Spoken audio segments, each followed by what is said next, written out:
ప్రశాంతంగా ఉన్నటువంటి దెందులూరు నియోజకవర్గాన్ని ఒక్క రానటువంటి ప్రచారం, అతను చేసినటువంటి అరాచకం ఈ నియోజకవర్గంలో అంతా ఇంత కాదు. నిన్న ఒక్కరోజు ఇతను లక్ష్మీపురం అనేటువంటి గ్రామానికి వెళ్తే ఆ లక్ష్మీపురం గ్రామంలో ఎర్రా చంటిబాబు అనేటువంటి వ్యక్తి ఇంటి దగ్గరికి వెళ్ళి అతను కేవలం లేదు జగన్మోహన్ రెడ్డి గారి ప్రభుత్వంలో నాకు మంచి జరిగింది అని తన ఇంటికాడ తాను ఉన్నటువంటి వ్యక్తిని నువ్వు డైరెక్ట్గా బండి దిగి వచ్చి అతన్ని కొట్టడం వాస్తవం కాదా అని అడుగుతున్నా. అతని పైన చెయ్య చేసుకోవటం వాస్తవం కాదా అని అడుగుతున్నా. వాళ్ళ అమ్మగారిని చెప్పలేని విధంగా దూషించటం వాస్తవం కాదా అని అడుగుతున్నా. ఈరోజు అతన్ని కొట్టడమే కాకుండా అతన్ని నేను శాసనసభ్యుడిగా పోటీ చేస్తున్నాను కాబట్టి లేకుంటే నీ పేగులు తీసేస్తాను, పేగులు పీకేస్తాను అనేటువంటి భాష నువ్వు మాట్లాడటం జరిగింది. నువ్వు దానికి రికార్డింగ్ కూడా మనకు వెరీ క్లియర్ కట్గా వినపడుతుంది.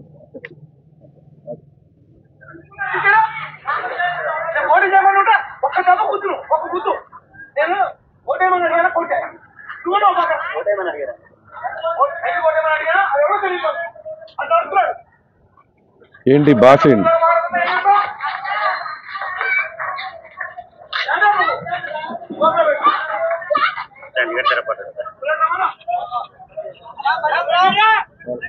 అంటే ఈరోజు మనం చూస్తూ ఉంటే ఆ వీడియో మీ దగ్గర కూడా ఉందన్న, అతని మీద దాడి చేసి అతన్ని కొట్టి తన ముక్కు మీద కొట్టి, చెస్ట్ మీద కొట్టి, ఛాతి మీద కొట్టి, కడుపు మీద కొట్టి మళ్ళీ వాళ్ళని కొట్టండ్రా అని ప్రేరేపించి తన్ని బూతులు తిట్టి పేగులు లాగేస్తానని మాట్లాడుతుంటే ఎవడ పేగులు లాగేస్తావరా నువ్వు?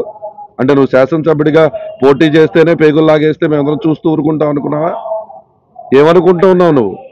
ఈరోజు ప్రచారానికి వెళ్ళినటువంటి వ్యక్తివి నీ ప్రభుత్వంలో నువ్వేం చేసామో చెప్పు, మా ప్రభుత్వంలో మేము ఏదో చేసామో చెప్తాం. అంతేగాని ఈరోజు మరొకసారి ఈ విధంగా గ్రామాల్లోకి వెళ్ళి ఒక సంఘటన కాదన్న, అది ఒక లక్ష్మీపురం గ్రామంలో తన చంటిబాబుపై చేసినటువంటి దాడి, ఆ తర్వాత పక్క గ్రామంలో కూచింపూడి మీదుగా వెళ్తూ కూచింపూడిలో ఒక వారం క్రితం వైఎస్ఆర్ కాంగ్రెస్ పార్టీలో జాయిన్ అయ్యారు అని చెప్పి రామానుజం పవన్ కుమార్, రామానుజం సాయి వాళ్ళ చిన్న పిల్లలతో రోడ్డు మీదకి వస్తే వాళ్ళపైన కూడా దాడి, వాళ్ళకైతే తలలు కూడా పగిలిపోయినటువంటి పరిస్థితి.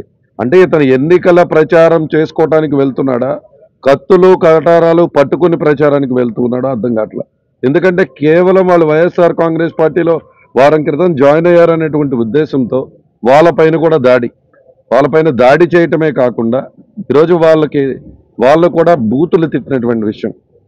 నువ్వు పసుపు చొక్కాని తీసేసి వేరే చొక్కా వేసుకుంటావని చితక బాధినటువంటి వైన ఒక్క రోజులో 4 సంఘటనలు 7-8 మంది ఈరోజు ప్రభుత్వ హాస్పిటల్లో జాయిన్ అవటం జరిగింది. మేము తీవ్రంగా ఖండిస్తూ ఉన్నాం ఈ విషయంపై. ఈరోజు చెప్తూ ఉన్నాం డిపార్ట్మెంట్కి కూడా ఎట్టి పరిస్థితుల్లో చింతమనేనిని అరెస్ట్ చేయాల్సినటువంటి అవసరం ఉంది. చంద్రబాబు నాయుడు దీనికి క్షమాపణ చెప్పాల్సినటువంటి అవసరం కూడా ఉంది. ఇటువంటి దుర్మార్గుడికి నువ్వు బీఫామ్ ఇచ్చి ఈరోజు ఈ దెందులూరు నియోజకవర్గంలో ప్రశాంతంగా ఉన్నటువంటి వాతావరణాన్ని నువ్వు డిస్టర్బ్ చేసి ఈ విధంగా రాక్షసుడైనటువంటి వీడిని ఈరోజు నియోజకవర్గంలో ఎన్నికల ప్రచారానికి పంపించావా, లేకపోతే దళిత వాడికి వెళ్ళి వాళ్ళని